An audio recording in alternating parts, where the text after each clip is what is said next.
Islam is simple and yet very powerful. And it's very simple things that we need to do in order to come together. And in its simplicity, if you go back to the 5 pillars of Islam, in our view, the restoration of zakat plays a crucial point in the establishment of Islam as a whole. Zakat has to be collected according to what Allah subhanahu wa ta'ala has declared.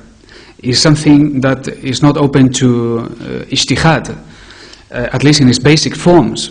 It's clear what it needs to be done. In the same way, we cannot decide we want to pray 5 rakats in Maghreb because we feel like it, or we think it's more Puritan. You can't, because there are limits. This is all declared. Zakat is the same. It has rules. These rules have overbreached, and they need to be brought back into place. Zakat has to be paid to an emir, amirat. This is fundamental. And it has to be paid not in paper money or any debt, what in Arabic called dain. You have to pay it with gold and silver, or merchandise, tangible merchandise. The collection of zakat, according to what is acceptable, is in itself a revolutionary tool that it will change the way the Muslims are and they come together. It will, for example, establish a new currency based on gold and silver, that it will replace the present monetary system, which is a banking system. It's a usurious one. It has to be eliminated in order for us to establish Islam.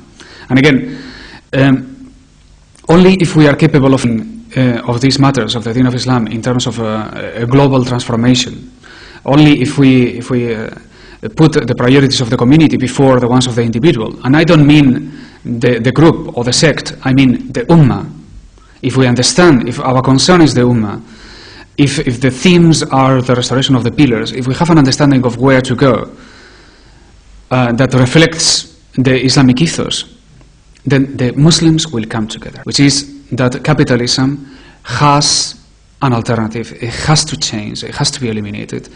Riba is forbidden. God has forbidden riba, and there is an alternative to it.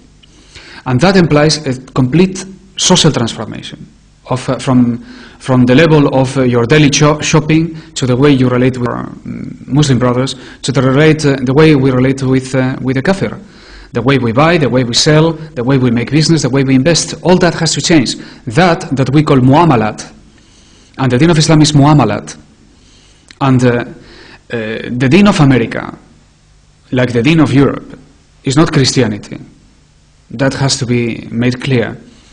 The only Deen that is today practiced by everybody is capitalism. Capitalism is a religion. It's a religion that it wasn't invented in America, although the Americans did a lot to pervert this system. But it's not theirs. It is rooted on usury. And bringing usury to the exaltation of creating a whole way of life that is capable of eliminating all other religion, eliminating all the normative power of religions, in order to only establish their deen, is the great achievement of America. The money of the Muslims is the dinar and the dirham, which is a gold coin and a silver coin. This is clear in the Quran, it's clear in the Sunnah, it's clear in the history of Islam. The Muslims, as we are rising back again, we will establish the dinar and the dirham.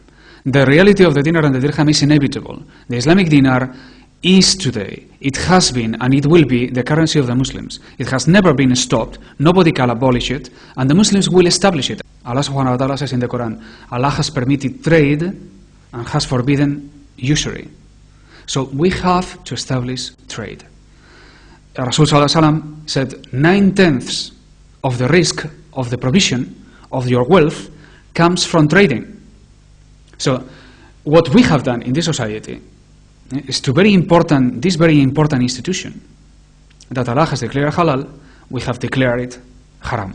So we have forbidden trading and we have allowed usury. And in these circumstances, capitalism will flourish, but it is guaranteed the ruin of the decent people of this world. So, in order to overcome this situation, what we have to be constructive, we have to be pro-trading rather than anti-usury. So we are people who have established the first program of reconstruction of trading. And that means essentially bringing wealth to the community. Is to say to the people, money, this funny piece of paper, is not wealth. People is wealth. We are demonstrating that if we practice the way of Allah subhanahu wa ta'ala, we will be wealthier. We will eliminate many of the problems that they are rooted entirely on economical affairs, including unemployment, inflation, employment, and incorporating the modeling of Islam, which is a just system that doesn't have working class, it doesn't have employees, it is based on guilds, on master-apprentice, not employer-employee, guilds, markets, not supermarkets, but markets, with gold and silver coins, without inflation, not paper money, with inflation, with institutions of finance based on kirat, which are not based on collateral or equity, they are, or timing, is based on the justice of the transaction, of participating with somebody else. And this is called kirat. So Islam provides a complete system. A complete system. The zakat has to be collected in what is called in Arabic ayn. Ayn means tangible, merchandise. You can only pay zakat with something tangible. And that means money, which means gold or silver, something that it has a specie in it, a piece of gold, a piece of silver, a cow, livestock of any kind, or merchandise of any kind.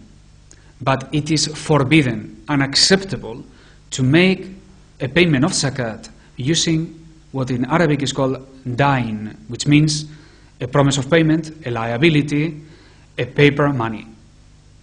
This is if we consider that paper money has any backup. This is if we are generous enough to consider that paper money is actually a promise of payment, which in fact is not. But this is another consideration. Even if we consider that is actually a valid means of payment, even though it's still not acceptable to pay zakat with it. So while zakat could be calculated on the basis of the paper money that you have, in the sense that it represents wealth, the owing of a debt, with that you can purchase something, you cannot pay with it the zakat, because it's a promise of payment.